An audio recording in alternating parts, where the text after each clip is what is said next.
Please welcome Pilleve.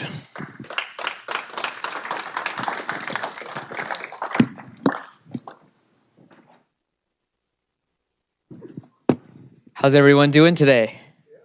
Pretty good. So we're from Pilleve. My name is Gautam, like Gautam, and I'm gonna tell you about how we're preventing opioid abuse and addiction. So it's a little dark, but I wanted to start today with a story, and it's all about a young girl named Jessie. So when I was working in a rehab clinic last year, I met a young girl named Jessie.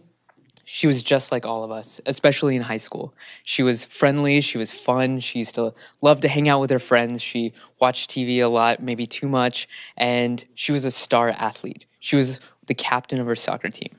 And so one day, she went in for a slide tackle. She went and crack. She broke her femur and she had to go into the hospital and get surgery. So after surgery, she was prescribed 50 opioid pills. And this is something that happens to everyone.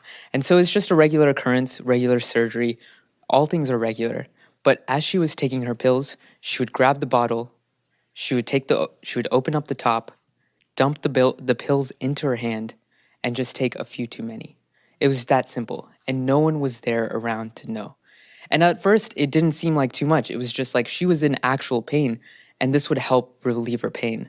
But one pill turned into two and turned into three, and things just kept going on and on. And unfortunately, once her parents found out, once her family, once her friends, once her physician actually found out and tried to intervene, it was already too late. And that's why we're here today. Because just like Jessie, both me and my co-founder, Yusuf, have our own personal experience with substance abuse. And unfortunately, I know that almost everyone in this audience knows a friend, a family members, or someone close to them that has suffered from this. And that is exactly why we're on this journey today. So our mission is to prevent the long-term costs associated with opioid abuse and addiction. And so I know that since we're a startup, we have to really think about the financial costs.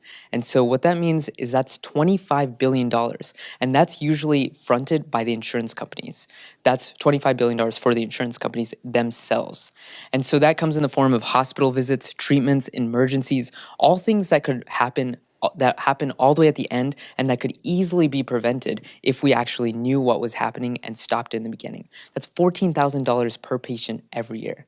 And so with our intervention, which I'll show in a few minutes, that we saw that patients were actually taking 63% fewer pills and they were on opioids for 60% fewer days, which means that they actually showed that they could easily taper off these opioids. And the CDC has definitely shown that the longer you're on pills, the more pills you take, the higher the abuse and addiction.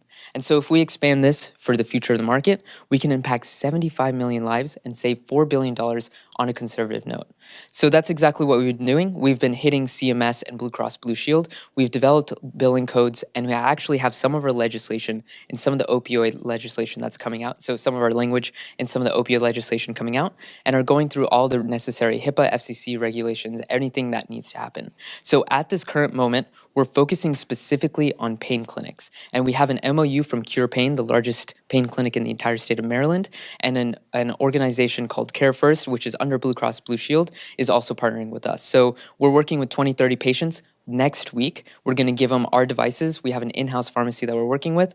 And once we complete that, we have a 200 to 300 person pilot ready to go.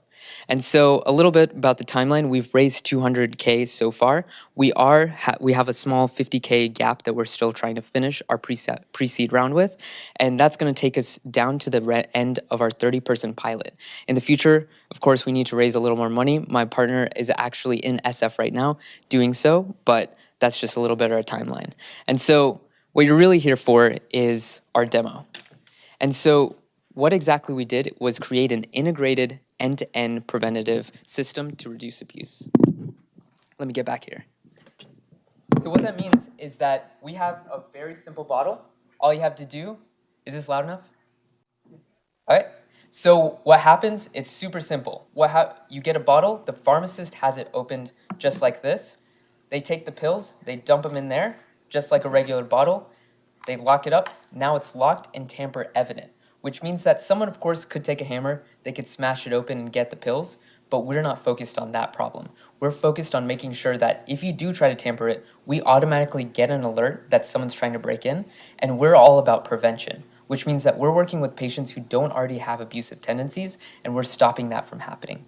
Then he gives it to a patient, just like Jesse. And Jesse would have easily been able to go into her phone, sign in, make sure that it's her using a fingerprint scanner or a passcode, look at her past data, which is really important because once we understand how patients are using their medication, we can nudge them and give them the right information at the right time so that they can make better decisions. And then all they have to do is insert their pain score, put a little information about their pain because this data is sent directly to the physicians, then press a button, and you might hear that motor, but there's your pill right there. It's that simple.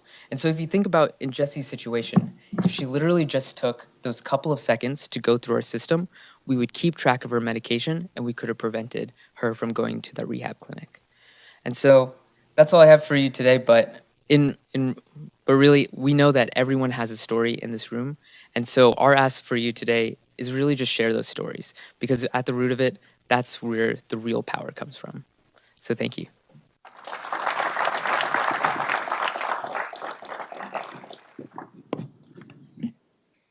Open to any questions. Yeah. Yeah.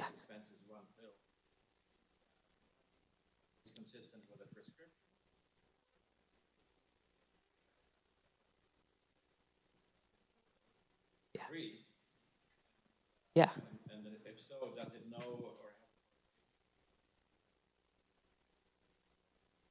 No, that's a great question. So there actually is no correlation. We had to design the system specifically for PRN medications, and PRN just means that you take it as needed. So I want to clarify also one thing that there's a ton of smart pill bottles, boxes, containers, you name it out there.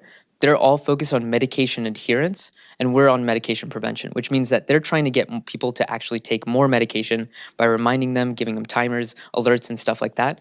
But we're saying you need to take fewer medications. And we're the only system out there that's actually doing that on a cost-effective way. And so when you talk about does it actually correlate, we're actually taking those pain scores because the physicians actually use those to analyze, do the patients actually need these pills, and then change it that way. So if you do want a second pill, you just have to press the button again, and another one will dispense, but you have to input that data again.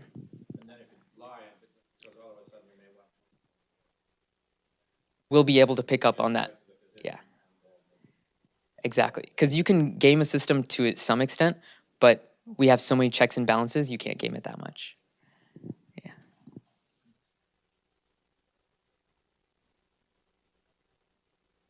Yeah. So we actually say specifically tamper evident, just to get into a little semantics, because of course someone could easily break it open, but we have a sensor that's around it. So it's for technical people, it's a very simple capacitive touch sensor, which means that if you try to touch it, break it, or just like pry it open, we automatically get an alert that someone's trying to break in. And so at the end of the day, we're not trying to make this a metal lockbox because that's too much. It's too much in a sense. We want to trust the patient as much as possible.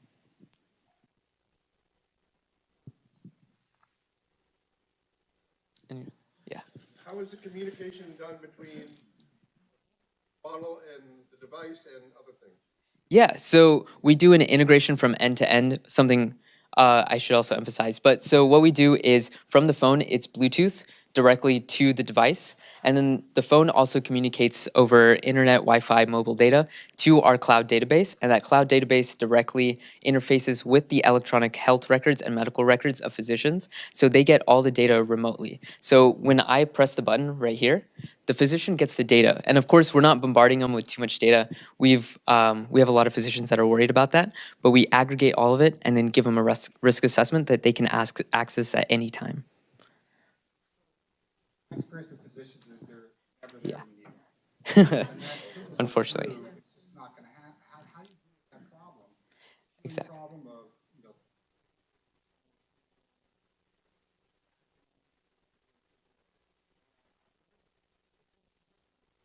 Exactly. part of the solution? How's it? No, great question. And that's exactly what we're designing for, is that once we get once we start collecting this data, we're running it through our own machine learning algorithms so we can actually give them a risk assessment.